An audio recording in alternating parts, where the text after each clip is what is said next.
मैंने कहा स्पीच के था बात दौरान नहीं ये करूंगा। मेंबर साहिबान कह रहे हैं आपने तनख्वाह की बात छेड़ी है, शायद कुछ कोई अच्छी खबर आने वाली है।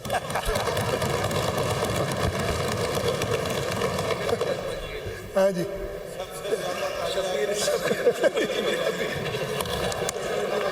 हाँ जी, अरे जी, मैंने पहले मैं जो ऑब्जर्वेशंस थी,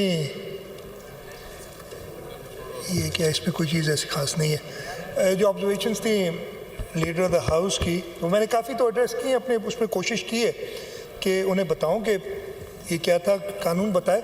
एक एतराज़ हुआ कि आपने पहले दिन तो रेजोल्यूशन पास करने के लिए मना कर दिया कि जी बजट का दिन है, फलाना है, ढमकाना है। फिर आपने 21 जून को एक रेजोल्यूशन दे दी पहले दिन, और उसमें फ़र्क मैंने बताया क्या था। पहले दिन जो था वो दिन मुकर्रर करता है चीफ मिनिस्टर की बजट जिस दिन पेश करनी है। मैंने कहा एक गलत प्रेसिडेंस बन जाएगा, हमने कभी नहीं किया। अदरवाइज हम बजट के दौरान रेजोल्यूशंस पास करते रहे, ऐसा नहीं है, लेकिन बजट स्पीच के दिन कोई रेजोल्यूशन आज तक नहीं हुई। ये फ़र्क था, और इसलिए फ़र्क भी है ना। मैंने बताया कि जो रेजोल्यूशन जो बजट का दिन का वक्त टाइम मुयन करता है वो चीफ मिनिस्टर करता है, और मैंने वो किया हुआ था। मैंने बड़ी अच्छी सोल्यूशन, मैं अप्रिशिएट करता हूँ, सबने उसी वक्त माना कि यार ये अच्छा सोल्यूशन है। अच्छा, उसके बाद कह दिया कि कर दिया एकदम अजन, और दोबारा बुला लिया, वो लीगल है कि इलीगल है। उसके लिए मैं आपको बताऊं, स्पीकर के पास ये पावर होता है, किसी आप अभी अजर्न करके डिस्पाइट दीज रूल्स कहें भी कल सुबह आ जाना, यू वोंट डू इट ऐसे ही बगैर सोचे समझे, but this was a genuine thing. अच्छा, इधर हो क्या रहा था कि बजट स्पीच ख़त्म हो गई, उसके बाद भी एक हंगामा जारी था। ज़रूर बोलना चाह रहे थे, लेकिन आधे लोग उधर खड़े हैं, कहीं किधर, कोई किधर खड़ा है। ये रूल्स की पासदारी हो नहीं रही थी कि जिसमें लिखा हुआ है कि जी members have to be seated while they are speaking. बहुत सारी चीज़ें हैं जो हमें फॉलो करनी चाहिए। उस वक्त मैंने कहा कि जी आप दोबारा कर ले, तलावत कर ली। तलावत करना कोई गलत बात नहीं है, हाँ ठीक है, होता है नात नहीं हुई या कौमी तराना नहीं हुआ। कौमी तराना, ये भी पता नहीं क्या, कौमी तराना पढ़ के बता दे तो हम यार इधर अभी पढ़ के सुना देता हूँ। कितने रिज़ाइन करेंगे, कुछ लोगों ने कहा था, अगर हाथ उठा लो अभी कितने रिज़ाइन करोगे, तो मैं शुरू हो जाता हूँ। ठीक है जी, तो ये सारी बातें की गई इधर। उसके बावजूद मैं कह रहा हूँ डिप्टी स्पीकर, एक्टिंग स्पीकर साहब ने जो कानून था उसके मुताबिक जो अग्रीड था, इधर फैसला हो चुका था, असेंबली ने राय दे दी थी कि एडजर्न करके इमीडिएटली बुलाना है, और मैं उन्हें वही याद दिला रहा था कि जी असेंबली ने फैसला किया हुआ है, और वो दोबारा बुलाया गया। हमने एक करारदाद भी पास की जिसमें पार्टिसिपेट नहीं किया, और मुझे दुख हुआ।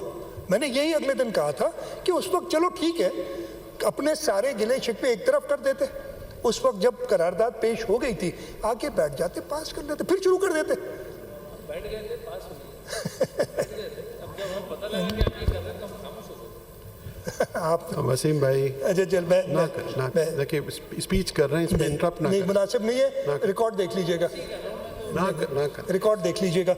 चलें, तो मेरा ये ख्याल था कि ये उस वक्त ये फ़र्क था। अच्छा, 21 जून को ये पहली बार नहीं हुआ, मेरा ख्याल है हर साल, शायद कोई साल रह गया अगर उस दिन असेंबली का सेशन ना हो, हर साल 21 जून को हम शहीद मोहतरमा बेनज़ीर भुट्टो की सालगिरह के मौके पे एक रेजोल्यूशन पास करते। पिछले साल भी हुआ था। तो फिर मतलब देयर वाज अ डिफरेंस। आप फ़र्क देखें दोनों चीज़ों का। Speaker took the right decision on both occasions. मेरा ये ख्याल है फैसला, और मेरा ख्याल कोई भी हो, स्पीकर जो फैसला करे वो इसमें लिखा हुआ है दैट इज फाइनल। स्पीकर को अनलिमिटेड पावर्स हैं, वो सस्पेंड तो कर सकता है, ये भी कह सकता है कि all matters not specifically provided for in these rules shall be regulated in such manner as the speaker may deem fit, और speaker includes the person who sitting on the chair at that time. जब आप उसको क्यों question करते हैं? अच्छा, speaker को बताना, स्पीकर अक्सर खुद पूछते हैं कि भाई ये मुझे गाइड करो, जज भी वकीलों से गाइड कराते हैं ना कि मुझे बताओ भाई, मुझे फैसले, सही फैसले पे जाना है. दैट इज हाउ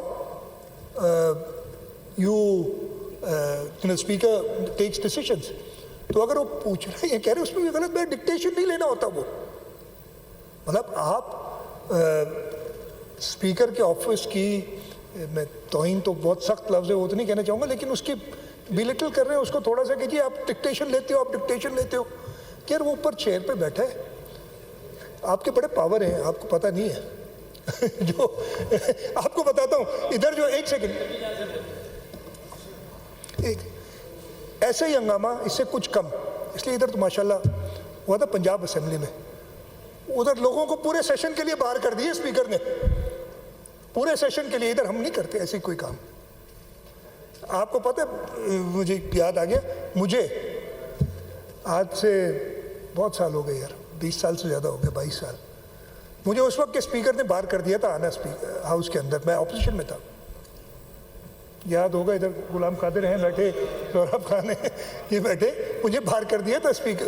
पावर है स्पीकर का यार, ठीक, डरना चाहिए. आप लोग बिल्कुल नहीं डरते यार, हम भी नहीं डरते. थोड़ा सा हिम्मत दिला रहा हूँ. तो उधर ये स्पीकर के पास, आगे पढ़ता हूँ, any decision taken, ruling given और direction issued by the speaker in these rules shall not be called in question in any manner और in any ground whatsoever.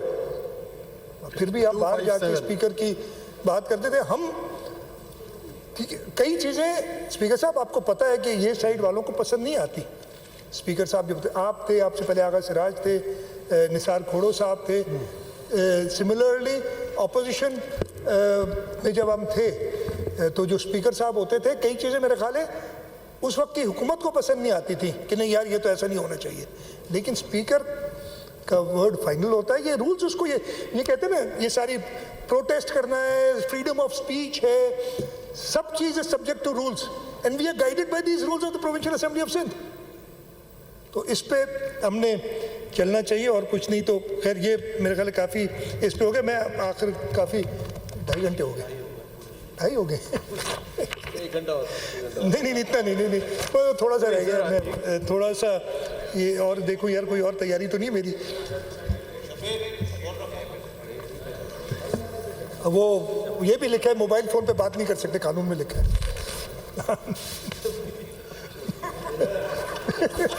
Speaker साहब इस वक्त जो है ना, आप अगर इतना गुस्सा दिला रहे हैं तो मैं शबीर साहब को कहूँ बाहर चले जाएं. नहीं, अच्छा, बैंक और एशियन डेवलपमेंट बैंक से डायरेक्ट निगोशिएट करके हमने अपने लिए लोन्स लिए और उन्होंने देखा कि हमारे यहाँ फिस्कल डिसिप्लिन है.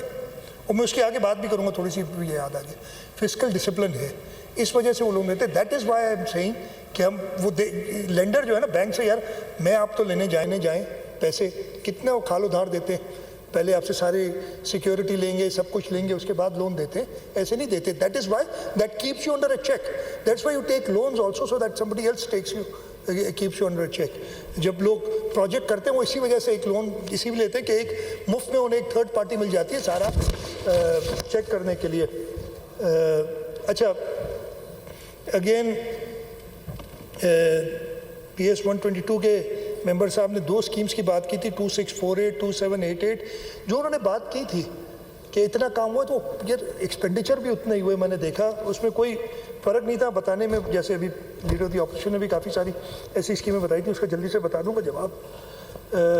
डिस्ट्रिक्ट स्कीम्स के बारे में कहा था, तो मैंने वो मेयर साहब को भेजा. मेयर साहब ने इतना मोटा मुझे तस्वीरों के साथ दिया है, और उन MPA साहब की और एक और MPA साहब की, इसलिए एक और ने भी कहा था, उनकी तस्वीर भी भेजी हैं उन स्कीम्स को विज़िट करते हुए.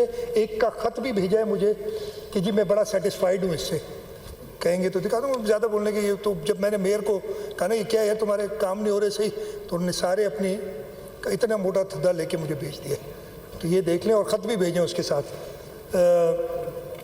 मैंने PS 91 मेंबर की बात बता दी, K4 की ऑगमेंटेशन की भी बात बता दी, SPHF भी बता दिया जो मैंने देखा था. अच्छा जी, K4 acquisition of land 1 billion cap, नहीं वो नहीं है, मैंने अभी बताया. This is the gap augmentation में. हमने एक्विजिशन लैंड की सारी हो गई थी। वर्ल्ड बैंक ने कहा कि ये लोग जो मूव कर रहे हो तुम, इनको भी तुमने पैसे देने और अपनी उससे देने, वो एक 1.2 बिलियन उसके रखे हुए हैं।